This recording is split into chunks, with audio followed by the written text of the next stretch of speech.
it's a Hyundai. Well, it's a name that has become a lot more popular in the recent world of motoring, and I would say they've come in with a bang. So obviously they had their iconic i30N. That was their signature way into the automotive world. And I tell you what, that impression, it really made them stand out from the crowd. It did take a little while, I guess, for people to kind of get used to the brand, find out exactly who they were, and to get a feel for themselves exactly what Hyundai was all about. So, with the N label, well, if you're into your cars, everything else, you're going to know that's most likely going to stand for the Nürburgring. And with the i30N, it's an absolute incredible chassis, everything else, and ultimately, slapping that N badge on it, they really fine-tuned it for the track and everything else. Then Hyundai brought out obviously their other vehicles and everything else, and they started applying that N badge to all of those vehicles as well. And that's what we have here today. So we've got the Hyundai Kona N, and underneath, engine gearbox wise, it's pretty much the same as the i30N. So if you've driven one of those, you know what this is going to be like. However, with this, it's an SUV, and sporty SUV and Nürburgring are not three things you would throw together as a combination. And I know, I've been driving this for a little bit now, and I'll tell you what, it's the driving experience it gives you. It's so direct and engaging. It keeps you on your toes, that's for sure. The weather conditions today, there's really slushy snow. It's -2. It's just not nice conditions at all. So, obviously, with the wheels are losing traction just a little bit and so on, and you can really feel the whole chassis, the dynamics, and the tyres really trying to bite into the road surface.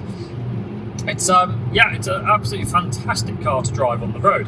Other reasons for that is because it's also got a limited slip differential, and what that effectively does, it's going to help you just get the power down onto the road.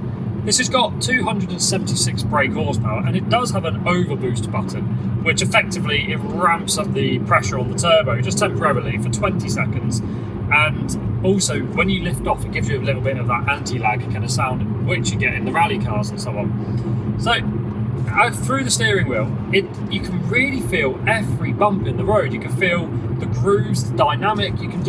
It's so engaging to drive. And also, it's complemented by the 19-inch lightweight alloy wheels as well. And obviously, with the lightweight wheels, it's going to give you a lot of unsprung mass in the wheels and so on. And that also helps to give you that direct feedback from the road. On top of that, the steering response is so fast. It's so agile. It's very small steering input, and it just darts. It seems to find its way down the road easily. And if you find a corner, you can chuck it in, and it's going to hold. And it really does.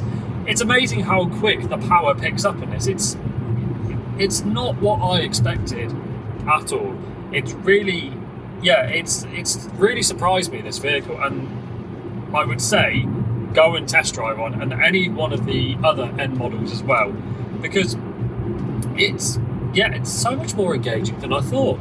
Other really cool features about this, so obviously, typically it's got an eco mode, it's got a normal mode and a sports mode.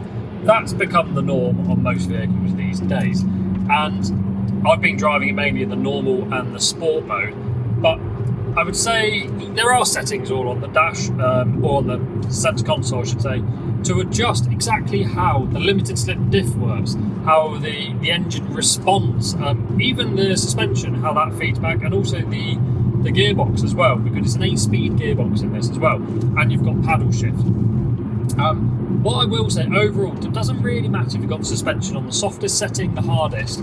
It's clearly set up to be on a track, which, you're buying an N model, that's exactly what it's for, in a way.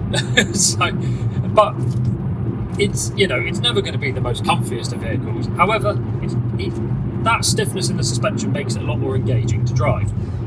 So you do also get with this, because everything is directed towards being on track and so on.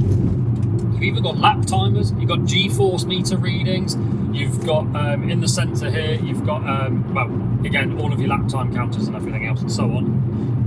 You've also effectively got, it tells you the boost pressure, oil temperature, engine temperature, even your throttle input. You've got all different types of displays which you can have on here. It even tells you the brake pressure, so you can make sure if you are taking it on a track, you are braking at its absolute potential going into each corner, and it's to help you obviously become a better driver on circuit. But having all of that with an SUV, it's a bit of a weird crossover.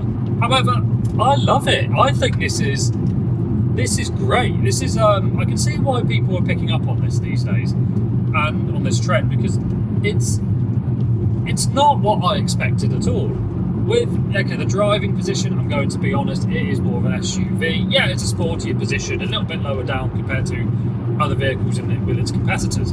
However, where I've sat now, I've kind of got used to it, and it takes a little bit of an adaptation. Normally I drive little hot hatchbacks, very low down and so on, and sitting in this, I've become accustomed to it a lot quicker than I expected. I would have thought by now I would have been feeling like, right, I want to keep pressing the seat lower, get myself in more of a sportier position and so on. However, I think the visibility is great. I've currently got the seat in the lowest position. I'm only 5'9", so I'm not like the tallest guy in the world. But hopefully you can kind of gauge how high I'm sitting. I've got a very great view across. There's nothing in my way looking in the windscreen, including you've got a large screen in the centre here, which is great. But what's good, it's not covering my vision at all. The steering wheel, it feels really nice. It's a very good diameter, and it's got this leather material on it as well, which is really comfy to hold. One thing I will say though is that it's a heated steering wheel, and I'll tell you what, that really, it gets toasty. If you've got cold hands, this will thaw it out in about 10 seconds. It's probably one of the best heated steering wheels I've come across. And again, I'd say that's with the heated seats as well. The seats are lovely. They do hold you in, but personally, if you're really going for the, sporty Nürburgring style, I wish they hugged you a little bit more, especially up by your shoulders. But, I may be asking for too much here. It's almost a road legal race car, but you can also take the kids to school in and throw the pram in the back, or your golf clubs or anything like that. You can go and do every daily task with fun. That's probably the easiest way to explain it. This does not restrict you in any way to, stop what you're doing in life. And then also you're like, I've dropped the kids off at school. I'm just going to go and have a quick track day. So you can go and do a track day, pick the kids back up from school, and you've had a great day out. So it does everything. Another thing I really do like, and normally I'm not a fan of these, on the dashboard, the entire dash is a screen. And the reason why I'm not a fan of it is because sometimes with this, the displays, they don't really get the best computer systems in the background to make them, nice and speedy, responsive and so on. This, on the other hand, is so responsive when you're going between the different settings, because when you're driving in between eco, normal and sport mode, you've got different dashboard settings. And then on top of that, you've got on the steering wheel, you've got two buttons. So you've got one on the left with an N where you can scroll through those different modes, and the one on the right puts it more into a track mode. So it strips out all of the dials and tells you exactly what you need to know on being on track. And it hides all of that other miscellaneous stuff, like you don't need to know what radio station you're listening to on the track, because, well, you wouldn't be doing it anyways. So the Kona N, how can I wrap it up? Well, it's just a vehicle you would not expect to be as good as it is. It's an SUV really, but you can go and just enjoy driving again. It really does put the excitement back into driving, and having all these extra features and so on. You can really personalise the car to be exactly what you want. I would love to go and genuinely take this on a track and see what it can really do, because this is just, it's crazy. It's just not what I expected at all. But all I can really say is, if you don't know much about the Hyundai N badge, you need to go and test one out, because I think it will reevaluate everything you think about driving.